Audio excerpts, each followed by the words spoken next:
Hi everyone. You haven't seen us on video in a while, but we're excited to be here and to share with you what's going on lately. Thanks for keeping updated with our written updates and for praying for us and letting us know how you're doing too. So for the past few months, we've been still working on our language learning and just settling into life here in Tabora. And though we've had our ups and downs and sometimes we feel discouraged, I feel like we're both excited about our Swahili progress. I know James, I think he is doing an amazing job at speaking and understanding, and I'm finally getting there. I'm finally at the place where I can attempt conversation and it's fun to be growing in that area.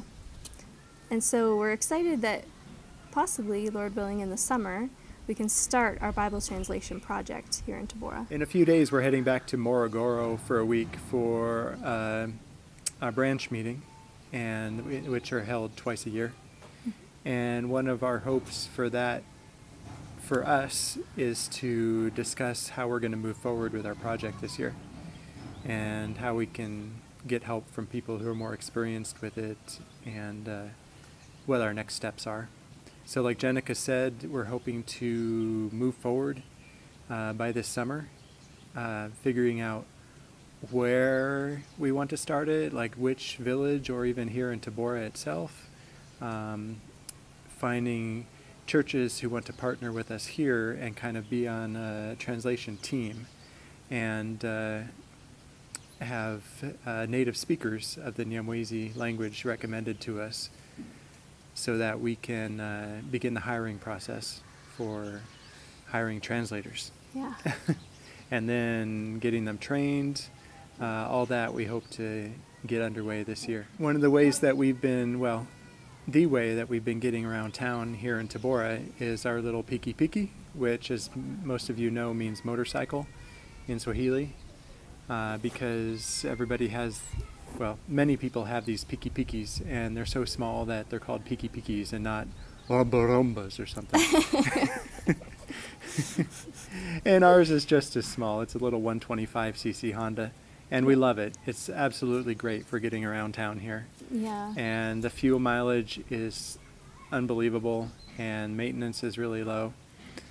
But as we look forward to starting our project and seeing the need to going out to various parts of the language area, various villages, doing surveys, when we start translation, we'll be going out and testing the translation in various places. We know that we're going to have to get a car because our little piki is just not adequate for getting out beyond the city and onto these harsh roads and the distances we're talking about. We've been going to a Baptist church not too far out of town, really, and sometimes during the rainy season we weren't even able to go there on our piki. We're like, and it felt dangerous sometimes driving. And we're like, when it's dangerous to go and come from church. Yeah. So we still love our piki and are going to use it tons here in town, but one of our goals in the next couple months is to raise funds to be able to buy a vehicle for which that will be useful for us to getting around for the needs of our language project. Mm-hmm. And in terms of that, we've done research, and I've settled on the kind of vehicle that we're looking towards getting, which is a Toyota Hilux, because Toyotas are common here and they're extremely reliable, and ruggedness and reliability are two key factors in what we need.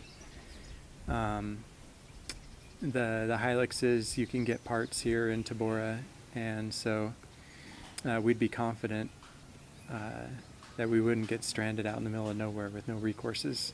Mm-hmm. Hopefully. This is Africa. Yeah. Still can break down. But looking at like importing a Japanese Toyota like that, we're looking at about $25,000 US. So we'd like to appeal to you guys, our supporters, and kind of pray about that and see if you'd be willing to help us raise the funds towards getting that kind of reliable vehicle. Right now we have about $10,000 already set aside for that, so we'd be needing to raise another $15,000. Yeah. And that's from when we were raising support before we came here. There's leftover of those startup costs, but we're really glad that we came here first and kind of figured out what exactly the best vehicle would be to get. And also for the first while we were here, we only needed our motorcycles, so Sure. it's been actually worked out really well. Yeah, and we wanted to get here as soon as possible, so we were able to raise some money towards a vehicle, but kind of cut that process short so that we could actually get to the field. Because we had all our monthly support. Yeah. So, yeah.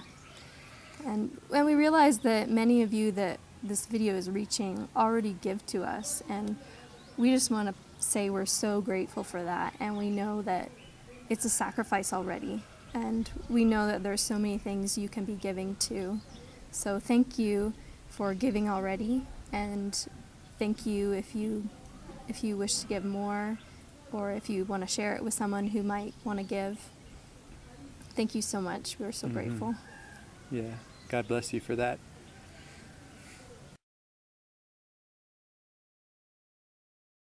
So you can pray for us that we continue to progress in our language learning, and you can pray for us for culture stress. I think it's something that we've been struggling with. You might have heard in the video, even though we have a good microphone that is supposed to just pick up our voices, a lot of the noise and ambiance going on around us. And this is actually a quiet day. It's a really peaceful, quiet day. Yeah. But when we're talking on the phone with people, they're often saying, "So do you guys live at a farm?" Because you can hear pigs, you can hear cows wandering down the street. You can hear the child screaming next door. A friend of mine said, "Is there something we don't know about, James?" And then at night, the dogs are really loud, including our dog. So kind of like culture stress. You can't escape the noise here. You can't escape culture stress even in your own house where you'd hope it'd be peaceful. But one thing that's been a source of stress for us is the noise from a church in our neighborhood that is oppressively loud at times with their loudspeakers, and sometimes they go all day, multiple days a week, sometimes every day a week. But, they're very zealous. We give them that. Yeah, and one thing about Swahili churches is they love to be loud, as Jenica kind of indicated, and we feel like we're right in the church building with them whenever they have service going on for all these hours and days. Yeah, so it can get tiring and a bit frustrating. Probably don't sound very spiritual right now, but it's a real source of difficulty for us at times. So you can pray for that. And Jenica mentioned our language learning, which we feel like is progressing, but we're not there yet. Yep. And even though we want to start our project, we still have a ways to go to reach a really solid level to be able to run that project. So, but we're moving forward, and it'll come. Yeah. Also, please pray for us as we do move forward with our project this year.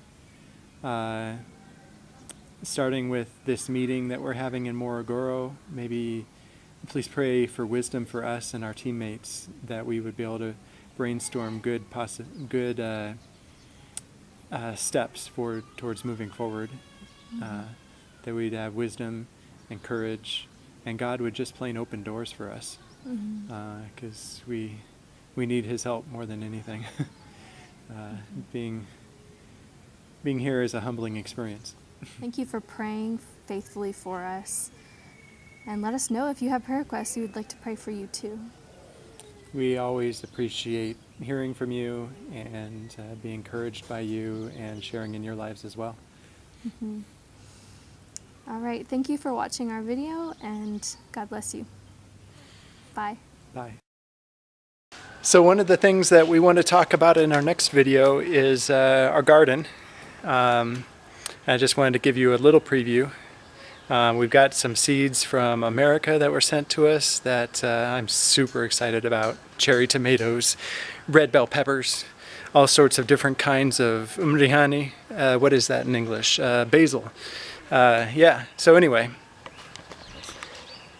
Here is our garden at the moment. And then The dying garden. the dying garden, because it's kind of we're in a brief hiatus between rainy seasons here. And here a couple of raised beds that I will be planting. And I've been fashioning a little irrigation system. It's kind of coming up with these different experiments is a hobby of mine. And over here in the back, I've been starting my seedlings.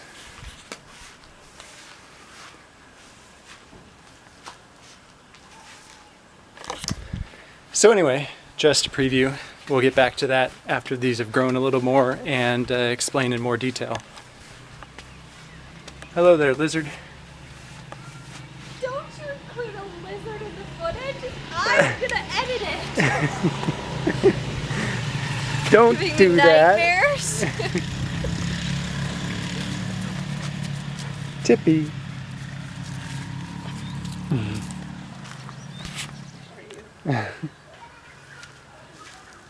Oh, isn't that cute? Isn't that cute? And here is my experiment with strawberries. They're actually growing pretty well in this hot climate. We'll see if they actually bear fruit at some point.